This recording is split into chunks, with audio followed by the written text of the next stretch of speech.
Khovela thil theng ngai nom kan soi changa atikim tu berchu kan ran vul zinga ui chan chin hi ani ome Khovela chiat na sang sang alo thlen changte ruk le in suam na alo thlen po a mishing ten kan ti thei bak min hriat saka min chui chua sak turin kan in nga na chu ui fing an ni fo thin ti chuan mi ta na mu nom thlir tur kan train emapo ni se pathian thil siam zinga hian an van chung nungin an van ngai not om tak em mishing ten kan chen pui thei mangai na lainat na in ngai nat na le lung ngai na limnat chana min trom pui thei tu anni awang hian chung kwa min phuar khom tu le min ti hlim tu anni na hi mu maya shat lo der phal rual ani lo mal som na min khen tu le veng tu anni a mishing te tan in hum him na ata na man ru tangkai tak anni bokome mo phur na len zo tak anni awang hian mishing te ro hlu poimo tak an tling ani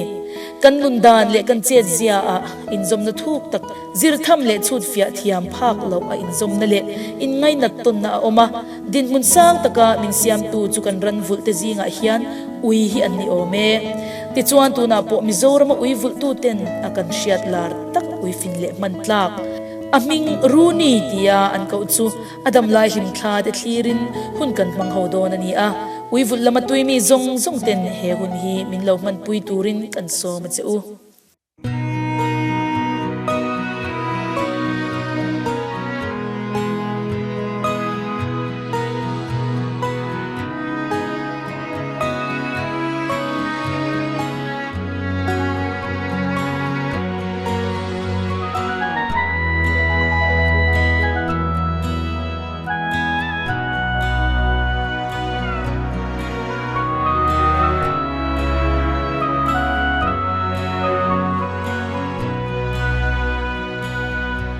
Sai sente ta zoi len kha ro tin khuma lo sei liani kan hlim le lom na runin tinwam tu be chatwai now no san mai hi akim thelo kan nun khware ring himo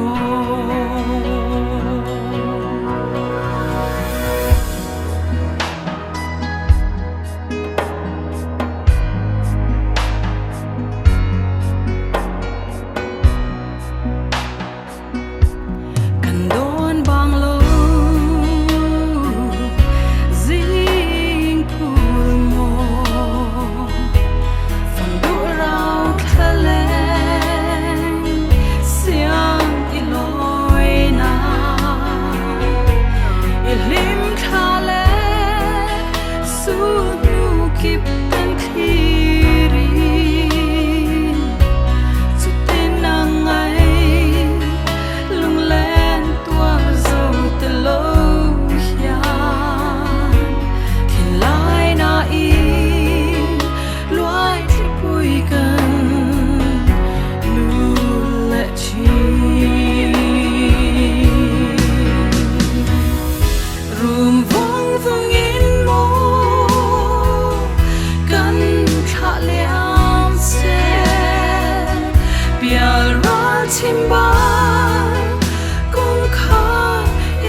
don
chim bay